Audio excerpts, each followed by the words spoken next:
Let's first of all look at another story, which is about civil society groups have accused the IEBC of presiding over what they call sham by-elections, condemning the just concluded polls as a blatant departure from constitutional principles. They also fault the government for deploying state machinery, engaging in voter bribery and intimidation, and openly campaigning for state-sponsored candidates. And as Mary Mwoki now reports, watchdog organizations are warning that these electoral failures, if left unchecked, pose a direct and dangerous threat to the credibility of the 2027 general election.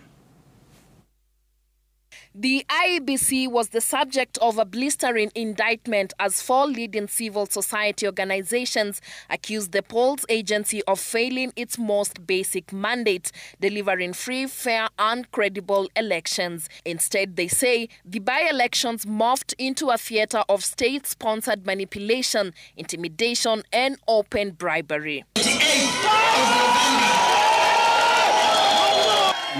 The groups allege that the commission looked the other way as state agents deployed threats, money, and even armed goons to sway outcomes in at least 22 electoral areas. Police, they add, did little to stem the violence and in some instances appeared to enable it. The state agencies played the most decisive role in orchestrating the violence and coercion that marked election day on November 27.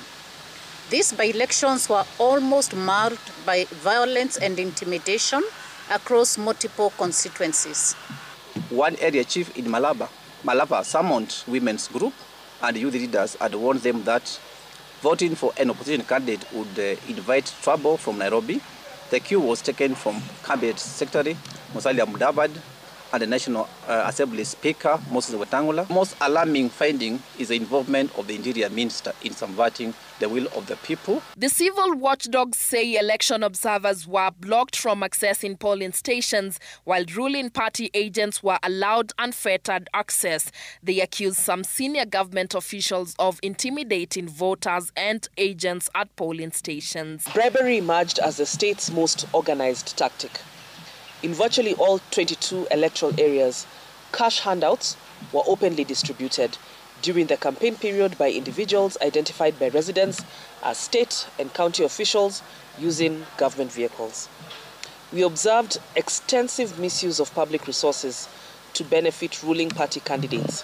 The groups say this systemic misuse of state resources created an uneven playing field, disenfranchising young people, women and persons with disabilities who cannot compete financially. They also accuse IPOA of being complicit and the IEBC of failing to curb bribery, violence and interference inside polling centers. IEBC should admit failure in exercising or in fulfilling its mandate, and therefore apologize to Kenyans for the failure to exercise its constitutional role in management of elections. We demand for full implementation of the Campaign Financing Act to streamline the use of resources during campaigns. It's these illicit resources that have found their way into the campaigns and enabled people to pay money to goons, to intimidate voters, to promote violence and also voter bribery. The teams are calling for strict vetting of candidates under Chapter 6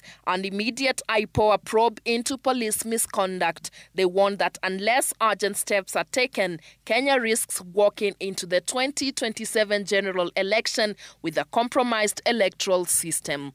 Mary Mwoki, Citizen TV.